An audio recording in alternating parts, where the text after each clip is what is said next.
M0FXB, welcome to my channel. So my Yaesy FTM500 arrives tomorrow, so looking forward to that. Lots of videos to make. The first thing we're going to do is learn how to put the call sign in. Now the radio isn't here, so I'm going to use the manual, and I've got this photograph on the right. So you'll turn on the radio and instantly it will ask you to enter your call sign. You can't use the C4FM part of this radio unless you have an amateur call sign. So it says it here.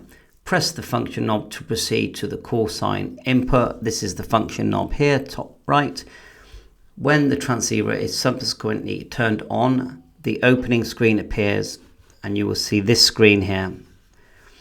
The input call sign may be changed from the setup menu in menu 121. So if you don't do it now, you can hold down the function button and go down the list, 121. You can still put it in then. So let's scroll down. So touch or rotate the function knob, then press it to select each character. So press this and then you can start turning the function knob, and you've got cursors here. Arrow to the left to move to the left, to the right. You can change 1, 2, 3, or you can use a letter or character by the looks of it. Repeat step 3 to input the remaining call sign characters.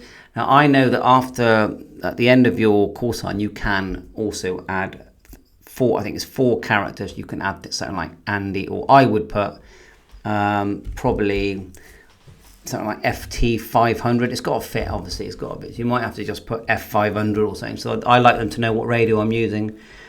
Scroll up, and then it's just down to adjusting the volume and all that. I'm sure that once you're done, though it doesn't actually say here. Yeah, it is here. Press and hold the function knob, and that's it. Once you're in there, then the basics of this radio are: you've got the volume, squelch, and sub here, the main VFO dial here, sub dial here. See it? So you've got 2 ways of changing the frequency. I think the reason they put a massive big VFO knob on like this is because I think they're going to use the same design for the new Yaesy FT819, but maybe I'm wrong.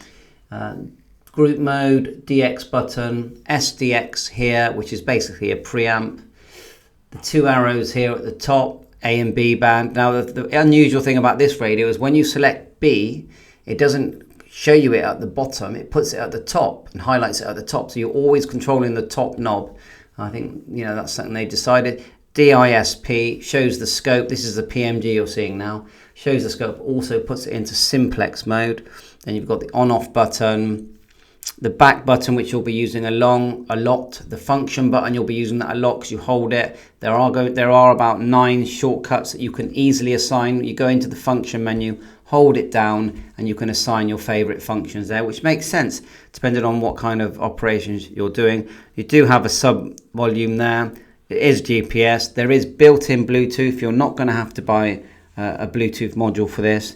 Built-in APRS, GPS, PMG, just literally at the push of a button, includes saving.